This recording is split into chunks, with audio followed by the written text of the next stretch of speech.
சனி பகவான் ஸ்ட்ரென்த் இல்ல அப்படின்னாலே லாங் டைம் ஹெல்த் ப்ராப்ளம் அப்படின்றத ஞாபகம் வச்சுக்கோங்க. அப்போ விடாம மருந்து சாப்பிட்டுட்டே இருக்கணும். வேற வழியே இல்ல.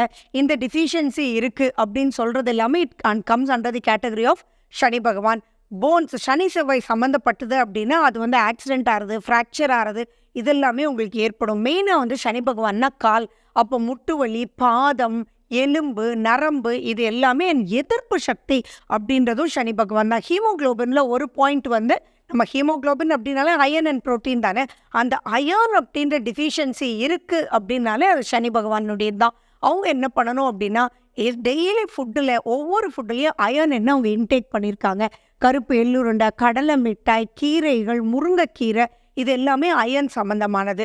ஸோ ட்ரை ஃப்ரூட்ஸ் இதெல்லாம் அவங்க எடுத்தே ஆகணும். அப்போ தான் அந்த அயன்ற ஒரு விஷயத்த ஸ்டாமினா கொண்டு வர முடியும். அயன்றது சரியில்லை அப்படின்னா சர்ஜரிக்கு போனால் கூட டாக்டர்னால அயன் டிஃபிஷியன்சி அதனால சர்ஜரி பண்ண முடியாதுன்ற ஒரு ஸ்ட்ரென்த்துக்கு கொண்டு வந்துருவாங்க.